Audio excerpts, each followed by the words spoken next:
Vamos a ver ahora el tema de atresia de esófago. La atresia de esófago, la atresia de esófago está dentro de las atresias intestinales. Ahora lo hemos separado por una cuestión solo metodológica, pedagógica, pero cuando hablamos de atresia de esófago estamos hablando de una atresia intestinal. ¿Por qué? Porque embriológicamente el esófago se origina ¿dónde? En el intestino primitivo. Específicamente en el intestino primitivo anterior, ¿no es cierto? Que es una formación de la capa embriológica del endodermo, ¿sí? Bien, si ustedes recuerdan un poquito las bases embriológicas, recuerdan que del intestino primitivo anterior, que es el que va a dar origen al esófago, en alguna parte del esófago o del futuro esófago se forma una evaginación, una separación de sus capas para dar origen posteriormente ¿a qué? A la tráquea, ¿no es cierto? La vía respiratoria. Esa futura yema, esa yema respiratoria, ven cómo se va subdividiendo para dar origen posteriormente a los bronquios. Bronquio izquierdo, bronquio derecho, ¿no es cierto? Y luego cada uno de los bronquios principales va a dar origen a los bronquios secundarios y demás. Quiere decir que el árbol respiratorio también se origina, ¿dónde? En el endodermo, como una evaginación del intestino primitivo anterior. Eso es lo normal. En este proceso de separación, eventualmente puede haber problemas. A veces, el esófago no se termina de recanalizar bien y se termina formando una bolsa ciega. A veces por un problema vascular, a veces por un problema simple de recanalización, etc.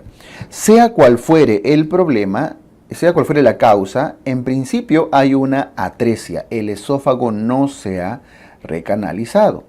Una atresia. Y en segundo lugar, como ven, ese proceso de separación de la vía respiratoria se llevó una parte del esófago, ¿sí? Formando una fístula. Entonces, cuando hablamos de atresias de esófago, tienen de alguna manera el mismo componente o la misma justificación embriológica que tanto las atresias como las fístulas. Atresia de esófago y fístula tráqueo-esofágica están estrechamente relacionados. Entonces, cuando hablamos de atresia de esófago, nos estamos hablando a todo el complejo de patologías, atresias y fístulas. Para resumir y para hacer más sencillo esto, a todo le decimos atresia de esófago. Ahora, la fístula podría ir en el lugar en el que hemos puesto ahí la flecha. La fístula podría ir arriba, podría haber dos fístulas, podría haber doble atresia, etc. Ya hay diferentes combinaciones y de ahí vienen los tipos de atresia de esófago. ¿Ok?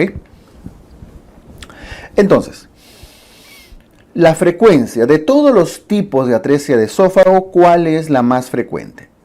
Ahí tenemos los 5 tipos clásicos de atresias de esófago.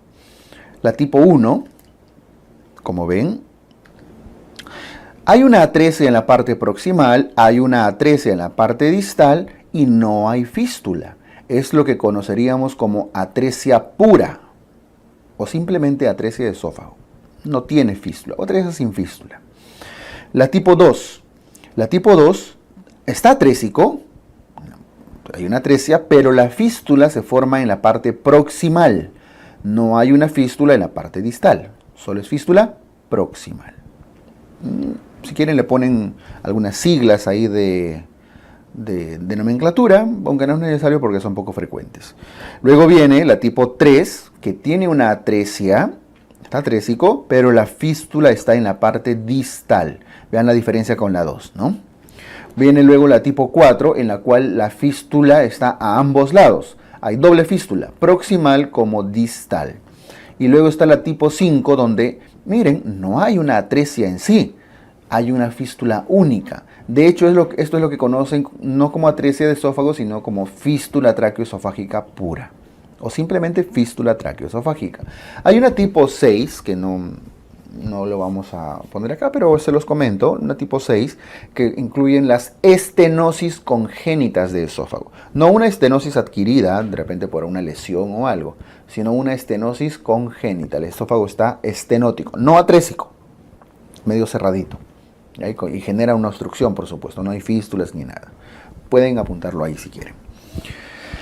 En primer lugar, la más frecuente de todas es la tipo 3, que es esta de acá, ¿cierto? Una atresia proximal. Ahora, simplemente pueden decir atresia, porque todas las 4 primeras atresias son igualitas. Pero bueno, para hacer más entendible esto, una atresia proximal con fístula distal. Esa es la más frecuente. Y la segunda en frecuencia es la tipo 1, atresia proximal con atresia distal. O simplemente atresia pura. No hay fístula. ¿Ok? Hay algunas nomenclaturas que no las mencionan como tipo 1, 2, 3, 4 o 5, así en números romanos, sino con letras tipo A, tipo B, tipo C, tipo D, tipo E. Evidentemente la más frecuente va a ser la tipo C en ese caso, ¿cierto? Aquí está. Esta viene a ser la más frecuente de las atresias de esófago. Bien, eso es una pregunta de por sí ya bastante probable. ¿Cuál es la más frecuente? Una característica muy particular de la tipo 1 que deben considerar, que salta a la vista incluso con el dibujo, que lo diferencia de los demás es que además de no tener fístula, la tipo 1 tiene una distancia muy larga entre su extremo proximal y su extremo distal. Porque en la tipo, incluso la 2, pero la 3, que es la más frecuente, la 4 por ahí, la 3 y 4, la fístula distal, tanto en la 3 como en la 4, no permite que el extremo distal del esófago se acorte o se atrofie. En cambio el 1, como no tiene una fístula que lo esté sujetando a la tráquea, se atrofia, se acorta, incluso se va hacia el abdomen. Entonces esto hace que la distancia entre los dos extremos en la tipo 1 sea bastante larga. Ese es un concepto que quiero que recuerden porque se denomina brecha larga. Y en los textos lo van a encontrar como long gap, ¿sí? Long gap, que usualmente se describe como mayor o igual a 3 vértebras de distancia, 3 vértebras del recién nacido. Pero bueno, más allá de la definición, y esto que no es lo importante, es una distancia bastante larga que dense cuenta que una probable corrección quirúrgica va a dificultar todo. La clínica característica de la atresia de esófago incluye este dato de antecedente. El antecedente obstétrico de polihidramnios. Ya en obstetricia han visto que el hallazgo de polihidramnios, entre otras cosas, pudiera ocasionarse por obstrucciones intestinales en general, obstrucciones intestinales del feto. ¿Por qué? Porque no hay una adecuada circulación del líquido amniótico y se va acumulando, ¿verdad? Entonces, polihidramnios puede ser atresia esófago, atresia duodenal, atresia intestinal en general, algún tipo de obstrucción, entre otras causas. Pero esto es lo que deben tener en cuenta. El bebé, el recién nacido, si no tiene esófago, no puede lactar. Y desde el inicio, además de no poder lactar, vamos con la 3, pudiera pasar leche del esófago, podría atorarse, regurgitarse y pasar a la vía respiratoria, y esto le genera dificultad respiratoria. No puede pasar la salivita, así que tiene cialorrea, salivación, cianosis por la misma dificultad respiratoria e imposibilidad para lactar. Pero ojo, no puede lactar desde las primeras horas, No es que lactó 3 días y después ya no pudo. Aunque pudiera ser, ¿no? Tal vez un tipo 5, pero son raros. O sea que ustedes concéntrense básicamente en la tipo 3 y en la tipo 1 quizá. El resto son bien raros. Entonces, no lacta, se atora, regurgita, tiene dificultad respiratoria y está salivando. Y encima les dicen que en la ecografía obstétrica había polihidramnios, ya está, no tienen que explorar más. Eso es muy probablemente una atresia de esófago, quizá con o sin fístula. Pero ya va enfocado dentro de este diagnóstico. Los estudios a realizar incluyen el esofagograma, la broncoscopía y el ecocardiograma. Todos tienen un fin. En principio, Cuando uno sospecha de atresia de esófago, cuando sospechamos de atresia de esófago, este no es un esofagograma, se está agregando la imagen. Lo primero que hacemos es intentar pasar una sondita orogástrica, ¿no es cierto? Porque tenemos un bebé con cialorrea, con clínica positiva, con antecedente y demás. Intentamos pasar la sonda. No olviden que las sondas usualmente tienen una línea radioopaca, una rayita verde que al tomarle una foto, una radiografía, se ve así, blanco, ¿no? Radioopaco. Bueno, ven que la sonda no pasa, incluso se da la vuelta y a veces se vuelve a salir por la boca. Eso es porque el esófago no tiene continuidad. Y ya prácticamente esto les está diciendo, hay una obstrucción. Pero aún así tienen que comprobarlo. ¿Lo comprueban con qué? Con un esófagograma. ¿Sí? Esófagograma. Ahora, el esófagograma les diagnostica, les confirma que no hay pasaje de contraste. Por lo tanto, no hay continuidad del esófago y dicen, hay una atresia de esófago. Pero no siempre les va a indicar que hay... no siempre les va a indicar que hay fístula. ¿Ok? Tendrían que tomar para empezar una placa lateral para ver si es que el contraste está yéndose hacia la parte anterior, ¿no? Donde está la tráquea. Además que el contraste, por más hidrosoluble que sea, al entrar a la vía respiratoria pudiera generar irritación y demás. Es verdad que algunos esófagogramas logran ver un caminito. Vamos a imaginar que esa placa sea lateral. Logran ver un caminito como una puntita de lápiz entrando hacia otra vía que sería la tráquea, ¿no es cierto? O sea, se sale del esófago. Puede ser, pero no es común. No es común que con el esófagograma ustedes puedan identificar. Pero se puede hacer, ¿eh? Puede. De hecho, en un examen ha venido así, ¿no? Y eso ha generado un poco de duda. Pero ante la duda diagnóstica, el gol estándar para identificar fístulas traqueoesofágicas en general es la broncoscopía.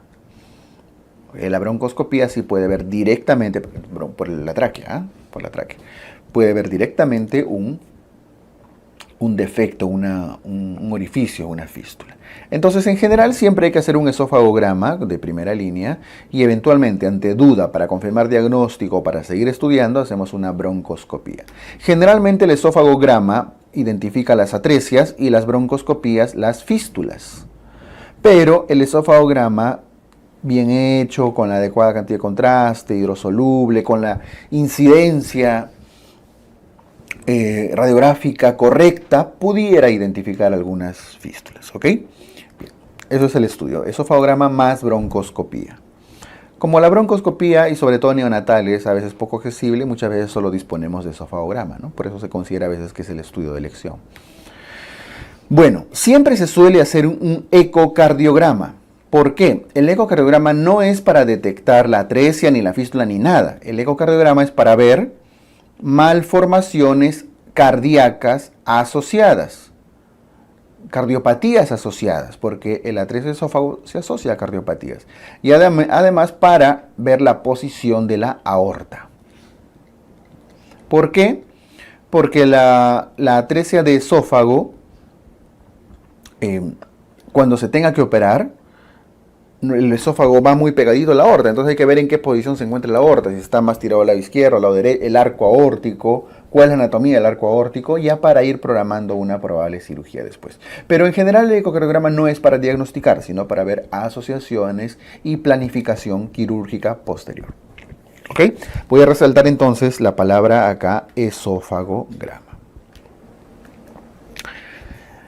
Cuando nosotros tenemos atresias de esófago, de hecho no vemos el esófago, está en el mediastino, lo que vemos son bebés. Y aquí tenemos dos situaciones, dos pacientitos, dos bebitos. ¿Notan la diferencia entre ellos? La diferencia básicamente está en el abdomen. Uno de ellos tiene un abdomen distendido, bastante distendido, y el otro tiene un abdomen plano, ¿no? Hundido, no llega a ser excavado, pero está bastante plano, que no es lo común en un bebé, ¿no? Los bebés tienen un abdomen un poquito más rechoncho, más globuloso, ¿sí? De forma normal. ¿Ok? Lo que quiero que identifiquen acá, porque les podrían poner casos clínicos, nunca lo han hecho, pero pudieran decirles cuál de esos es tipo 3 y cuál es tipo 1. Que son las dos más comunes, ¿no? Tipo 3 o tipo 1, o tipo A o tipo C, ¿no? Dependiendo de la nomenclatura que se use. Aquí tienen que seguir una lógica. Asumen que los dos ya tienen atresia de esófago. No tienen, porque de repente el esofagograma o la plaquita salió así, ¿no? Como la primera imagen. Pero el tema es, ¿qué tipo de atresia es? Deben recordar, un ratito me voy acá atrás a los tipos, que la tipo 3, como tiene una fístula, hace que el aire que va por la tráquea pase por la fístula y una parte del aire que ventila va hacia el estómago. Por lo tanto, en la atresia del esófago hay una distensión gástrica y en general una distensión abdominal. ¿Por qué? Porque el aire entra por la fístula. En cambio, en la tipo 1, como no hay fístula que comunique, entonces el estómago no suele dilatarse, suele ser una microgastria. Bien. Entonces, creo que de aquí ya pueden ir deduciendo. Si esto está dilatado, es muy probable que sea tipo 3, y si esto está plano, es muy probable que sea tipo 1. Le pueden tomar sus placas. Sí, porque así también pueden venir las preguntas. Hay atresia de esófago y se ve pasaje de gas distal, se ve dilatación de la cámara gástrica de repente, esto tiene que ser tipo 3 con más probabilidad. Porque si fuera tipo 1, no habría si el esófago está atrésico, ¿por dónde habría entrado el aire a los intestinos? Entonces, para que haya eso, tiene que haber una fístula por donde está entrando el aire, ¿no? Por eso es tipo 3. Ahí está. Tipo 3, distensión abdominal, dilatación gástrica en la radiografía. Esta imagen...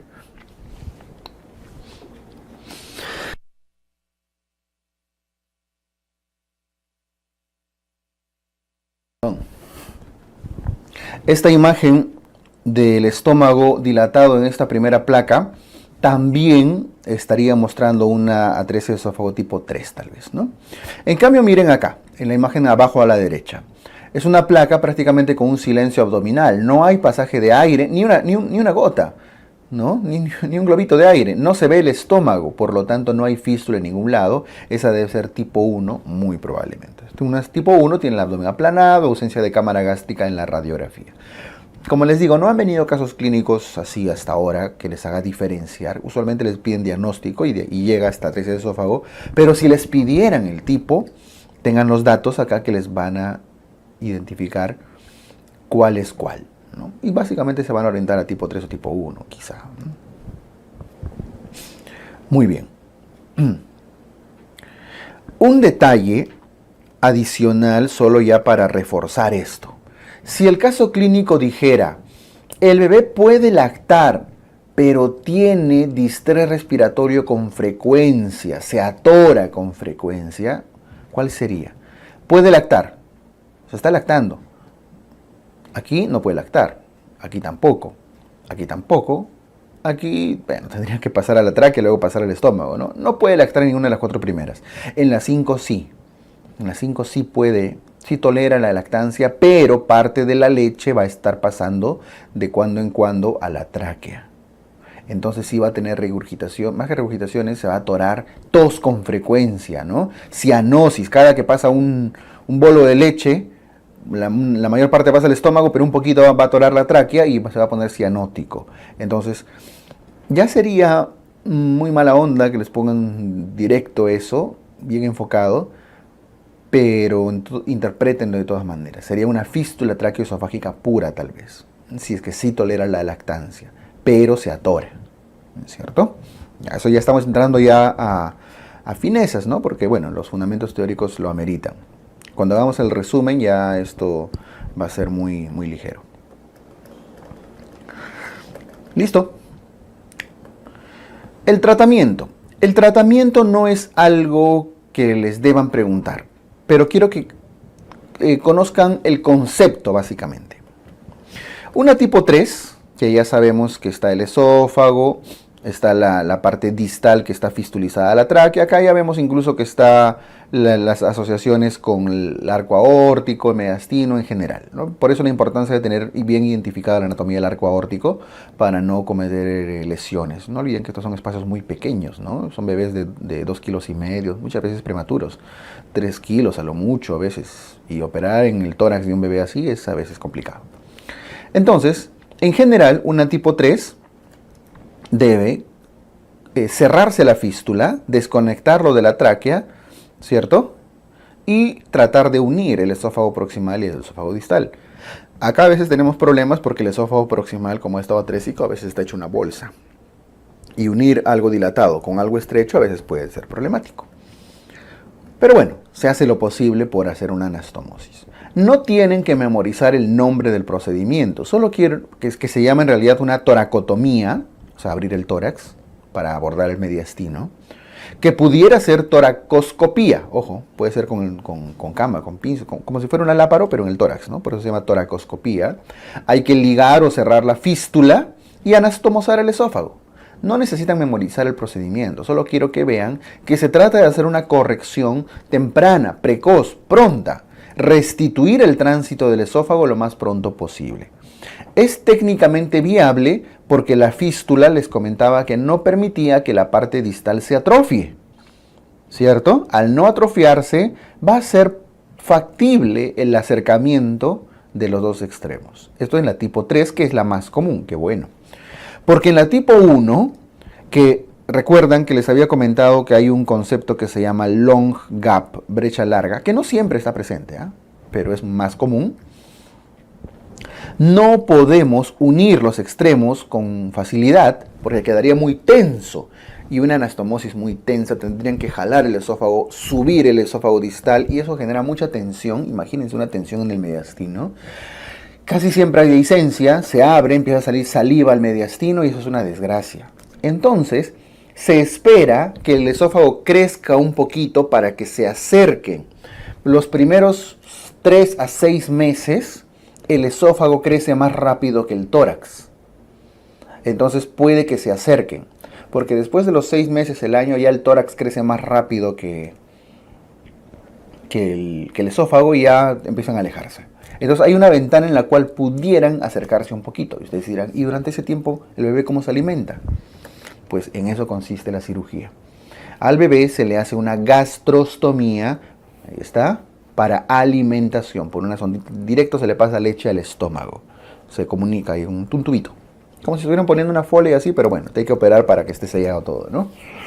Se llama una gastrostomía, pero es para alimentación. Mientras el bebé gana tamaño, crece, recibe leche materna, bueno, no lo va a poder succionar porque, bueno, no puede pasarlo, pero va a crecer y va a ser quizá más factible la cirugía. O incluso un reemplazo de esófago. A veces hay que llevar íleon, hay que llevar hasta con colon se puede hacer, o ascender el estómago. Hay muchas técnicas, no viene al caso. Como les digo, estos no tienen que memorizar, saber cuál es el procedimiento, solo entender que la tipo 3 es más factible de corregir quirúrgicamente desde el inicio. En cambio la tipo 1 es más difícil, por lo tanto se suele optar por gastrostomías para alimentación.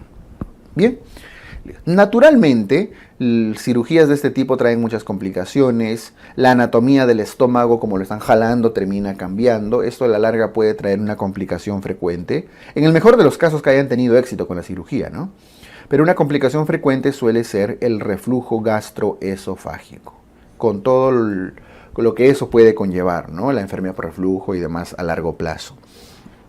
Entonces, vean que es una patología que tarde o temprano les puede traer problemas. Algo que quiero que tengan claro acá, voy a retroceder un ratito, es que, ¿se acuerdan que les puse acá en el ecocardiograma está asociado a malformaciones cardíacas? La atresia de esófago está asociado forma parte de la asociación Bacterl, que lo conocen de neonatología, ¿cierto? Puede estar asociado a malformaciones, ¿qué cosa? Vertebrales. Atresias anales en general, cardíacas, traqueales, esofágicas, renales y de las extremidades. Esto es neonato. La malformación asociada más frecuente de la atresia de esófago es la cardiovascular. Puede ir asociado desde una simple comunicación interauricular hasta una transposición, tetralogías y demás. Anomalías del arco aórtico, etc. Entonces, las cardíacas son las más frecuentes, por eso la necesidad de hacer un ecocardiograma siempre. Ya, eso es una pregunta que sí podría venirles.